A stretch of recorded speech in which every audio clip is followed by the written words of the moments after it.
नमस्कार, आप देख रहे हैं जन टीवी में प्रीति शर्मा आपके साथ। खबरों को विस्तार से भी जानेंगे, लेकिन शुरुआत करते हैं हेडलाइंस के साथ। उत्तराखंड में लोकसभा चुनाव की तैयारियां शुरू। सीएम धामी ने चुनाव कार्यालय का किया उद्घाटन। बीजेपी प्रदेश प्रभारी दुष्यंत गौतम और महेंद्र भट्ट रहे मौजूद।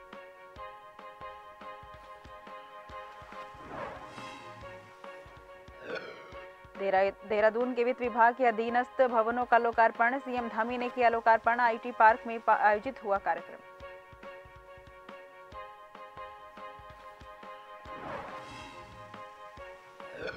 लोकसभा चुनाव की तैयारियों में जुटी पार्टियां। बीजेपी 9 फरवरी से गांव चलो अभियान की करेगी शुरुआत। बीजेपी नेता गांव-गांव पहुंचकर बताएंगे मोदी सरकार की उपलब्धियां।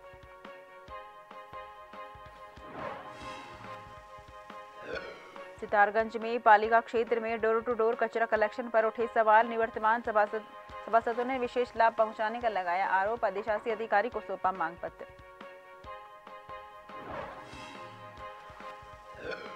पहाड़ों ने ओढ़ी बर्फ की सफेद चादर। बर्फबारी होने से पर्यटकों और किसानों के खिले चेहरे। आज भी बिगड़ रहेगा मौसम का मिजाज। बाबा केदारनाथ में भी जमकर हुई बर्फबारी।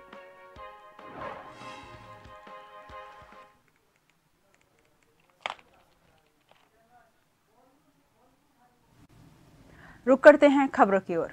प्रदेश की खेल और युवा कल्याण मंत्री रेखा आर्य ने विधानसभा स्थित कक्ष में खेल विभाग से संबंधित विभिन्न अधिकारियों के साथ महत्वपूर्ण विषयों के संबंध में बैठक ली, जहां उन्होंने बैठक में अधिकारियों को आगामी 38वें राष्ट्रीय खेलों की तैयारियां तय समय पर पूरा करने के दिशा निर्देश दिए। साथ ही इस दौरान अधिकारियों को मुख्यमंत्री धामी जी द्वारा की गई कई घोषणाएं और अन्य कार्यों को जल्द पूरा करने के भी निर्देश दिए। बैठक का मुख्य उद्देश्य मुख्यमंत्री द्वारा प्रदेश भर में खेल विभाग के संबंध में की गई घोषणाओं की अद्यतन स्थिति को प्राप्त जानकारी करते हुए खेल मंत्री ने कहा कि मुख्यमंत्री द्वारा पूर्व में 56 घोषणाएं की गई थी, जिनमें 19 घोषणाएं पूर्ण हो चुकी हैं, 9 घोषणाएं निर्माणाधीन हैं, जबकि 28 घोषणाएं अभी तक अपूर्ण स्थिति में हैं।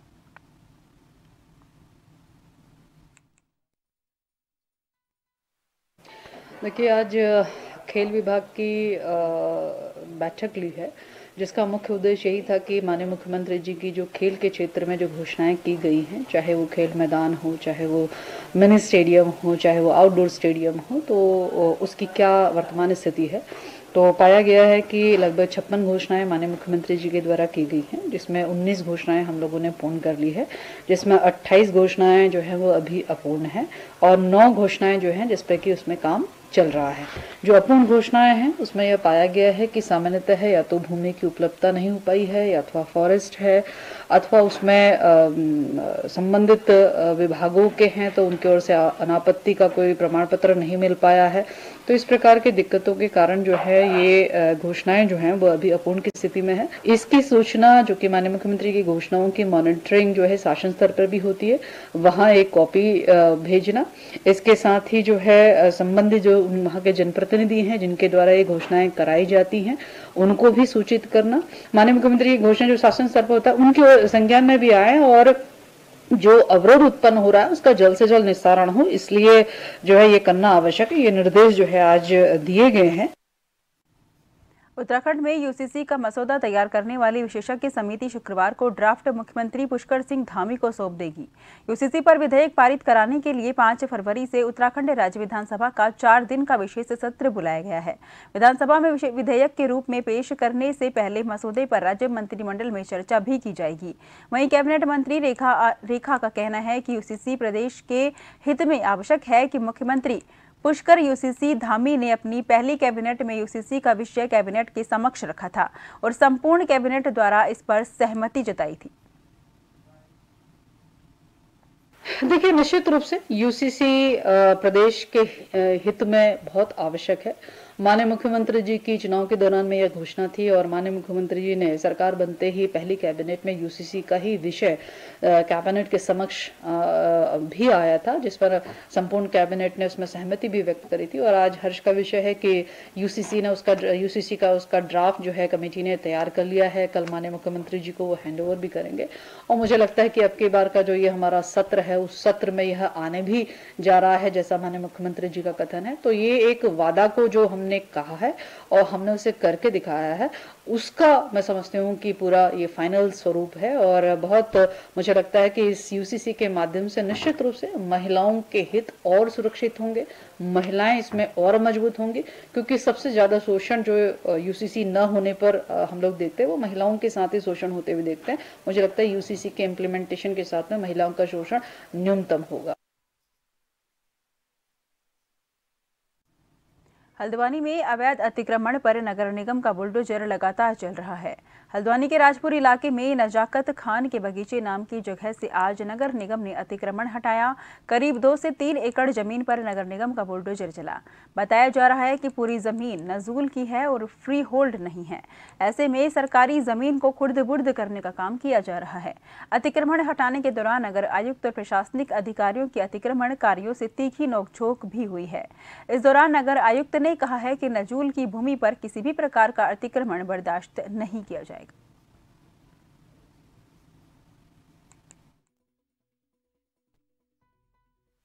लेकिन ये तथ्य स्पष्ट हुआ कि जब तक इसको संरक्षित नहीं किया जाएगा, बाउंड्री वाल बना करके, तार बाड़ करके, तब तक इसमें एनक्रोचमेंट की कार्रवाई रुक नहीं सकती है।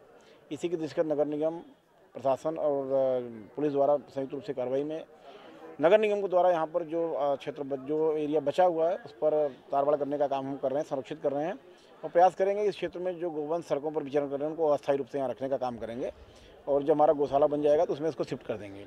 इस क्षेत्र के लोगों से मेरी यही अपील है कि इस क्षेत्र में पूरी ज़मीन नजूल है, फ्री होल्ड बहुत कम है, श्रेणी 1 की ज़मीनें नहीं हैं। ऐसी दशा में मेरी अपील है कि श्रेणी 1 की ज़मीन खरीदें, नजूल फ्री होल्ड वाली ज़मीन ही खरीदें। जो फ्री होल्ड नहीं है ऐसी ज़मीन, नजूल ज़मीन न खरीदें, किसी की बहकावे में न आए, किसी कहने पर उनको पैसा न दें, खास करके स्टाम्प पर खरीद बिक्री न करें, बिना रजिस्ट्री की कोई खरीद बिक्री न करें और कोई ज़मीन खरीदने के पहले यह स्पष्ट जानकारी कर लें कि ज़मीन वैध है अथवा अवैध है। नगर निगम की भूमि है, नजूल भूमि है, उस पर नगर निगम लगातार पिछले कई दिनों से कब्जा खाली करा के और अपना कब्जा प्राप्त कर रहा है। ऐसी खाली पड़ी भूमि है जिनको स्टाम्प पे बेचा जा रहा है। ऐसी ये नजाकत खान का बगीचा इसको बोलते हैं, ये भी नजूल भूमि है, कोई फ्री होल्ड नहीं हुआ है। स्टाम्प पे इस पे पूर्व में भी बेचने खरीदने के मामले सामने आए हैं। प्राधिकरण की तरफ से भी इसमें ध्वस्तीकरण पारित किया गया है और वर्तमान में इनका कहीं से कोई स्थगन आदेश भी नहीं है और ये पूरी तरीके से नजूल भूमि है जिसको स्टाम्पों पे बेचा जा रहा है। इसके क्रम में आज यहाँ नगर निगम ने तार बाड़ करके अपना कब्जा ले लिया है। रुड़की में ड्रग और एफडीए की टीम लगातार दवाइयों की कंपनियों में औचक निरीक्षण करने के लिए पहुंच रही है और जो कंपनी मांगों के अनुरूप नहीं चल रही है उन कंपनियों को सही तरीके से काम करने के लिए निर्देशित किया जा रहा है और जिन कंपनियों में ज्यादा खामियां दिख रही हैं उनके प्रोडक्शन वहीं बंद कर दिए जाते हैं। बता दें कि औषधि निरीक्षक अनीता भारती के द्वारा कंपनियों के औचक निरीक्षण के दौरान अभी तक दर्जनों फैक्ट्री के प्रोडक्शन बंद कर चुकी है और फैक्ट्री की व्यवस्था सही करने के निर्देश देते हुए सभी पेपर आदि दिखाने का समय दिया जाता है, जिसमें व्यवस्था सुचारू हो जाने के बाद प्रोडक्शन चालू कर जाता है।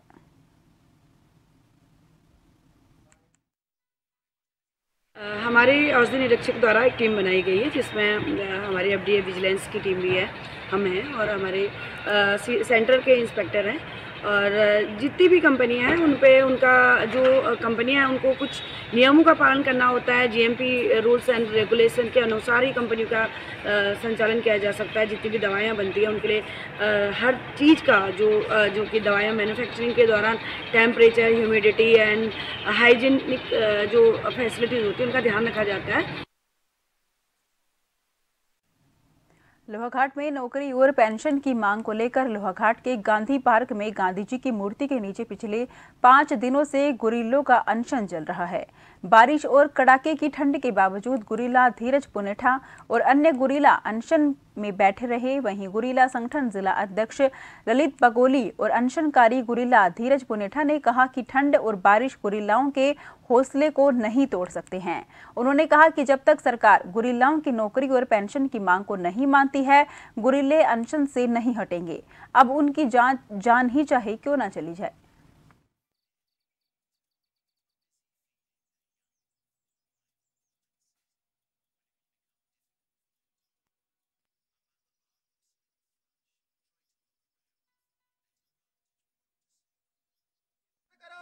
बारिश हो या कुछ हो, अपना हक लेकर के रहेंगे। सरकार ने तो हमें गुमराह कर दिया है, मगर हम अपना हक किसी हाल में भी लेकर के रहेंगे। जब तक हमारे शरीर में जान रहेगी, बारिश हो चाहे कुछ हो, आंधी तूफान कुछ भी होगा, तो हम इस आंदोलन को छोड़ेंगे नहीं और अपना हक लेकर के रहेंगे। हम अपने मुख्यमंत्री जी से कहते हैं कि हमारा जो है आंदोलन जल्दी से जल्दी इसमें कार्रवाई पूरा करें।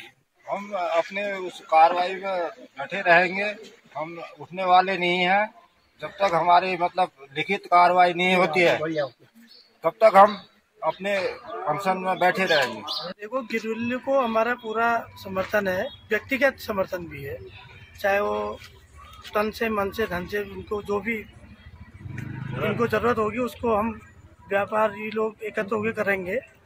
वैसे गुरिल्लों की मांग बिल्कुल जायज है सर। तो वैसे हम तो बता भी नहीं थे, 1971 में बता देंगे गिरिल्लों ने जो अपना समर्थन दिया था, जो एक ऐतिहासिक बांग्लादेश के उसमें लड़ाई लड़ी थी, उसमें इनका पूर्ण योगदान बताता है।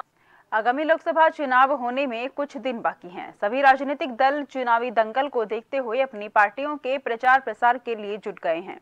वहीं अब सत्ताधारी पार्टी यानी कि भारतीय जनता पार्टी आगामी 9 फरवरी से गांव चलो अभियान की शुरुआत करेगी। इस दौरान बीजेपी नेता गांव-गांव पहुंचकर मोदी सरकार की उपलब्धियों की जानकारी आम जनमानस को देंगे। बीजेपी पार्टी 9 से 11 फरवरी तक गांव चलो अभियान चलाएगी। इस दौरान बीजेपी नेता 24 घंटे गांव में प्रवास करेंगे और मोदी सरकार द्वारा 9 वर्षों के लिए किए गए ऐतिहासिक कार्यों की जानकारी ग्रामीणों से साझा करेंगे।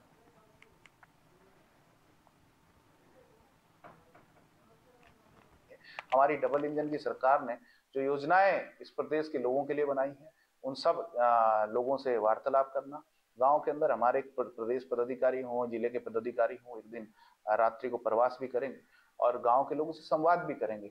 और इससे ये भी हमारा वो है कि जिस बूथों को हम पिछली बार कुछ वोटों से हार गए थे या जिन बूथों में अच्छा नहीं कर पाए थे, उनको भी हम बेहतर कर सके, उनको भी हम अच्छा कर सके। और उत्तराखंड के अंदर रिकॉर्ड मतों से 2024 में भारतीय जनता पार्टी जीते, इस पर फोकस है। निश्चित रूप से गांव चलो अभियान में प्रत्येक कार्यकर्ता, प्रत्येक पदाधिकारी, हमारा प्रत्येक जनप्रतिनिधि जुटने वाला है और जनता से संवाद करने वाला है। सितारगंज नगर पालिका क्षेत्र में डोर टू डोर कूड़ा कलेक्शन और यूजर चार्ज वसूली के ठेके में निवर्तमान सभासदों ने व्यक्ति विशेष को लाभ पहुंचाने का आरोप लगाते हुए कड़ा विरोध जताया है। वहीं उन्होंने आरोप लगाया है कि ठेके की धनराशि को दोगुना कर नगर क्षेत्र की जनता पर बोझ डाला जा रहा है। उन्होंने दोगुने ठेके का विरोध कर आपत्ति जताते हुए अधिशासी अधिकारी को मांग पत्र सौंपा है। उन्होंने अधिशासी अधिकारी को बताया कि जब तक नए बोर्ड का गठन नहीं होता तब तक किसी प्रकार का ठेका न किया जाए। ऐसा होने पर पूर्व सभासदों ने नगर की जनता के साथ आंदोलन और धरना प्रदर्शन की चेतावनी दी है।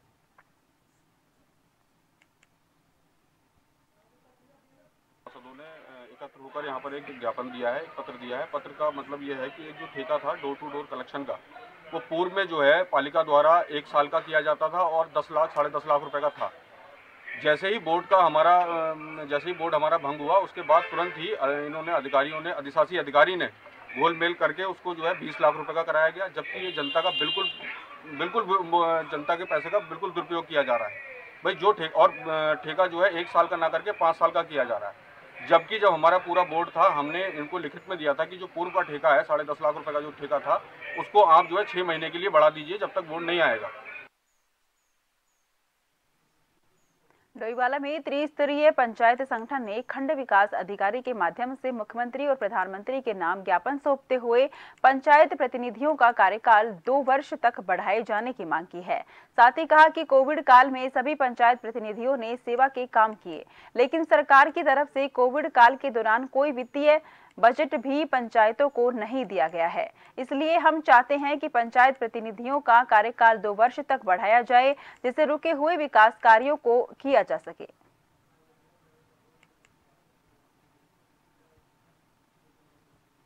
काल में 2 वर्ष पूरे में जा गिरी।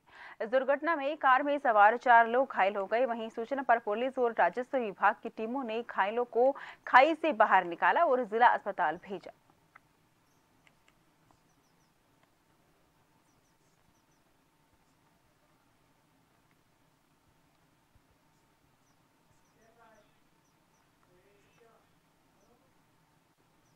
मौसम विभाग द्वारा प्रदेश में बर्फबारी और बारिश का ऑरेंज अलर्ट जारी किया गया था। वहीं मौसम विभाग का पूर्वानुमान सच साबित हुआ। गुरुवार को लोहाघाट और चंपावत क्षेत्र में सुबह से ही झमाझम बारिश शुरू हुई।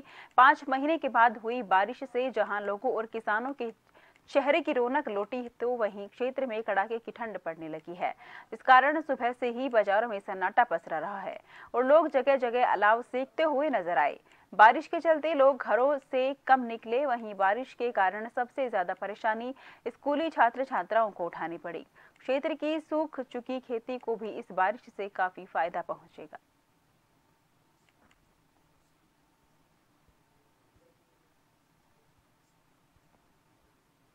फसलें सूख रही थी, जो ये आलू के बीज खरीदे थे लोगों ने, वो सब घर में बेकार पड़ रहे थे। इस बारिश ने पूरा नया जीवन दे दिया है किसानों को। लंबे समय से किसान बारिश का इंतजार कर रहे थे, जो ये कल और आज में बारिश हुई है। इस बारिश से किसानों को बहुत ज्यादा खुशी महसूस हो रही है। उन फसलों में बहुत नई जान आ रही है। जैसे हमारे प्याज के पौधे थे वो सूख रहे थे, गेहूं सूख रहे थे। खबरों का सिलसिला जारी रहेगा। फिलहाल लेते छोटा सा ब्रेक।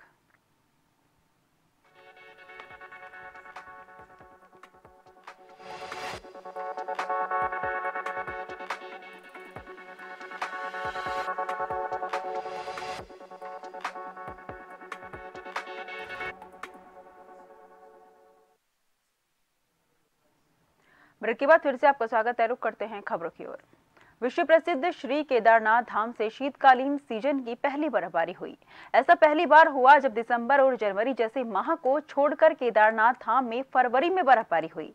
बता दें कि बीते 3 महीनों बाद श्री केदारनाथ धाम सहित अन्य ऊंचाई वाले क्षेत्रों में देर रात्रि से रुक रुक कर बर्फबारी जारी है। जानकारी के अनुसार दोपहर तक केदारनाथ में लगभग 2 से 2.5 फीट बर्फ जमकर बर्फबारी हुई है, जिससे अन्य इलाकों में कड़ाके की ठंड और शीतलहर बढ़ चुकी है।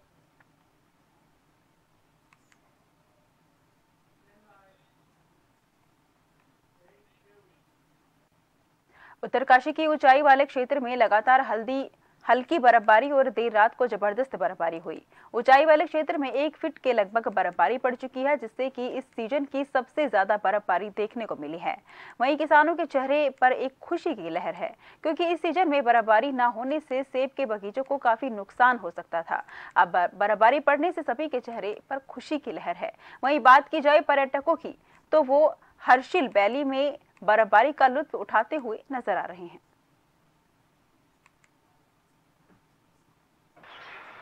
हाँ, किसानों के लिए तो बहुत अच्छी खुशखबरी है। इस सीज़न की जो ये दूसरी बर्फबारी है, तो किसान इससे बहुत खुश हुए हैं और हर्षिल क्षेत्र में लगभग 1 फीट के करीबन बर्फ़ गिर चुकी है और पर्यटक भी बर्फ़ देखने के लिए उत्साहित हैं और खुश हैं। वहीं पहाड़ों की रानी मसूरी में मौसम ने करवट बदल ली है। मसूरी में देर रात को हल्की ओलावृष्टि और बारिश होने से तापमान में गिरावट दर्ज की गई है। मसूरी के पास धनोल्टी क्षेत्र में भी हल्की बर्फबारी हुई है, जिससे लोगों के चेहरे खिल गए हैं, जिससे मसूरी में भी बर्फबारी होने की उम्मीद जाग गई है। मसूरी और आसपास के क्षेत्र में हुई ओलावृष्टि और बारिश होने से तापमान में भारी गिरावट दर्ज की गई है। वहीं मसूरी में पर्यटकों की संख्या बढ़ने की उम्मीद है। माना जा रहा है कि जिस तरीके से तापमान में लगातार गिरावट दर्ज की जा रही है,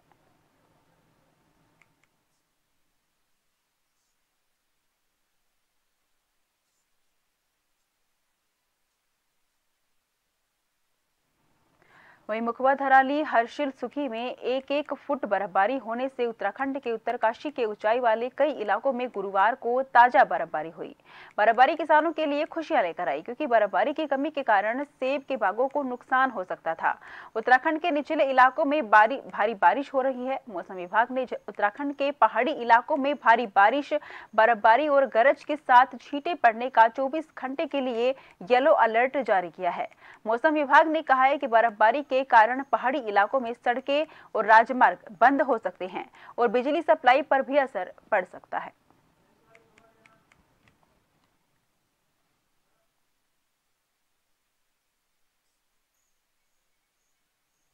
गंगोत्री राष्ट्रीय राजमार्ग स्थान सुक्की टोप से आगे मार्ग बर्फबारी होने के कारण मार्ग अवरुद्ध हुआ है। बीआरओ द्वारा मार्ग खोलने का कार्य गतिमान है और यमुनोत्री राष्ट्रीय राजमार्ग स्थान राडी टोप और हनुमान चट्टी से आगे बर्फबारी होने के कारण मार्ग अवरुद्ध हुआ है। मुखवा धराली हर्षिल सुखी टोप में बर्फबारी जारी है।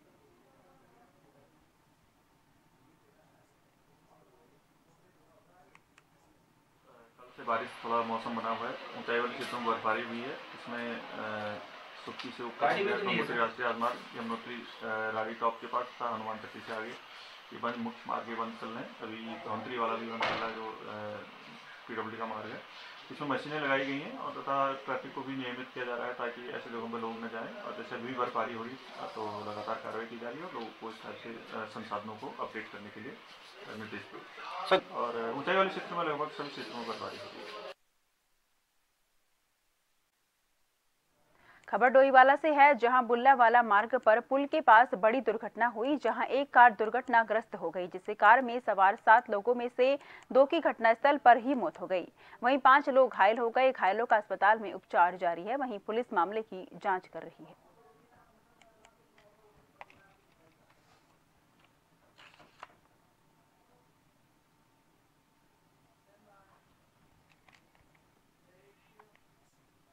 बीते दिनों रायपुर क्षेत्र में रिंग रोड के नजदीक एक व्यक्ति की संदिग्ध अवस्था में मौत हो गई, जिसको लेकर सीओ रायपुर अभिनव चौधरी ने बताया कि 112 पर उन्हें सूचना प्राप्त हुई थी, जिसमें एक व्यक्ति जो किराए पर रहता था वो अपने कमरे के अंदर बंद था। जब पुलिस द्वारा दरवाजा तोड़कर अंदर देखा गया तो व्यक्ति अचेत अवस्था में मिला, जिस पर उसे अस्पताल ले जाया गया, जहाँ डॉक्टरों ने उसे मृत घोषित कर दिया।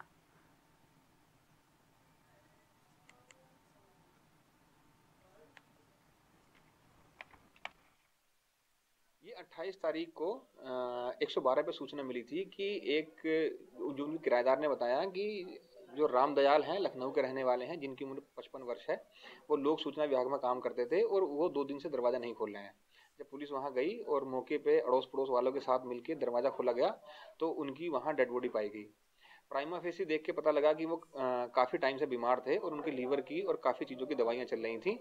तो जब देखा, फिर उनके फैमिली वालों को बताया गया तो यही चीज़ सामने निकल के आई कि जो उनकी जो डेथ है वो लंबी बीमारी के कारण हुई है और बाकी फैमिली वालों से इनपुट लेके उसमें जांच की जा रही है और फिर कोरोनेशन हॉस्पिटल में उनका पोस्टमार्टम कराया गया।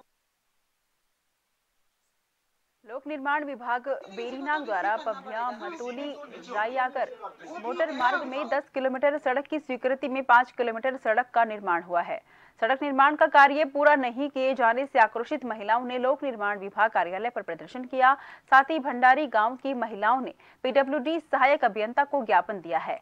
वहीं महिलाओं ने चेतावनी देते हुए कहा कि संबंधित विभाग ने समय पर निर्माण कार्य शुरू नहीं किया तो आने वाले लोकसभा चुनाव में वोट का बहिष्कार करने के साथ साथ क्षेत्र के ग्रामीण महिलाएं उग्र आंदोलन करेंगी।